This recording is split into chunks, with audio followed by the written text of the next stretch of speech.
So our next principle of existentialism is the idea of alienation. And alienation is this concept that we are born alone, we live alone, we die alone. And essentially, as you can see in the picture here, we have our own headspace where all of our thoughts, our feelings, and our ideas are stored. And essentially, that experience is ours and ours alone.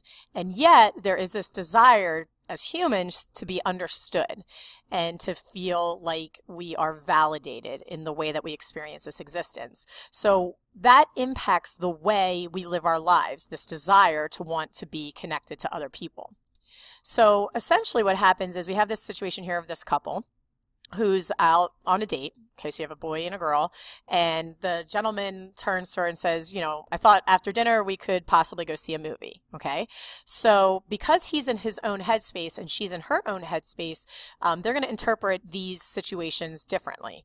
So he asks about going to the movie, and her response is, yeah, sure, if you want to. I don't really care. So here's a typical situation. He's experiencing this date in his own way. She's experiencing this date in her own way. But because we're in our own space, that can leave us to interpretation with the way that we experience the event. So what could be happening is he could be saying to himself, I'm blowing it. She hates me. Why did I suggest a movie? Stupid. Okay, because of the way she responded to the question, he's not in her headspace with her, so he's left to interpret her words because he's in his own headspace. And what she could be thinking is, I'm so excited. He totally likes me. Just be cool. Don't mess this up. So when she's like, yeah, that sounds fine, whatever, it's because she's trying to play it cool. But because he's not in her headspace sharing that experience with her, there's all this area in which errors can be made, errors of interpreting things. And that really impacts the way we experience our existence. So essentially, this poor girl, all of us essentially, is alone in our experiences.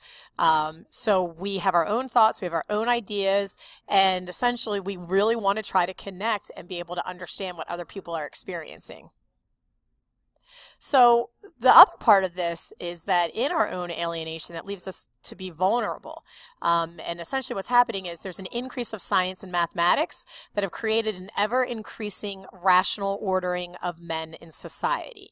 So I'm going to show you what I mean by that. So here is a number of different statistics regarding students and SATs. And this is a prime example of which math and science has tried to make reason and try to connect people and try to rationalize people and their experiences using math to try to do so. And the idea is that it actually alienates us even further. So we have different categories. We get split up by our ethnicities. We get split up by our genders. We get split up by the state in which we live in. We get split up on our social income. We get split up on our affluence, how affluent we are, how much time we got spent having tutoring. And essentially math and science, in an attempt to try to understand the individual, actually alienates us further from who we really are because it puts us into one of these categories. In addition to that, it says that forces of history have separated man from concrete earthly existence. So if you think about what our initial experience was, in order for us to feel connected, we've had to go out and into earth and experience life. But essentially our technology and the way that our history has changed has actually removed us from life. So we no longer connect to earth because we're set inside watching it on TV.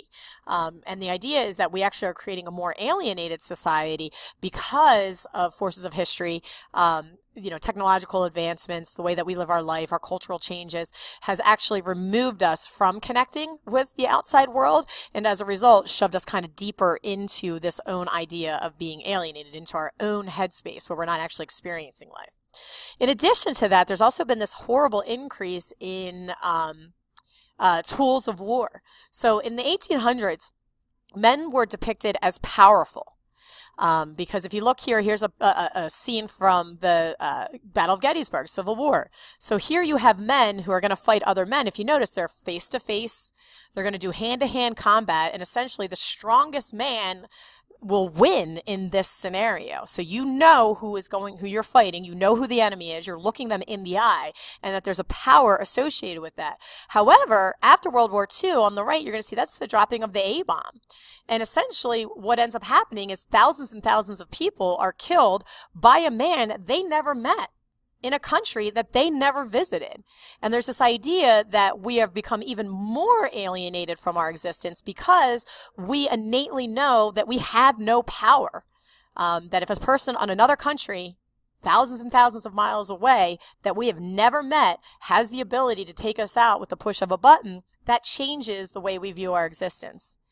You could see it in the 1950s, where you see here, after the dropping of the A-bomb, students had to put on gas masks as part of their, fire drill, shelter in place drills. They had to hide underneath their little desks. Now, as a child growing up with that type of fear, there's no wonder that that would change the way that we kind of view our existence. That why does it matter if somebody can just push a button and drop a bomb? We're seeing it even more in our own culture, because not only do we have a fear of nuclear war that's been brought up again, we also have these other fear.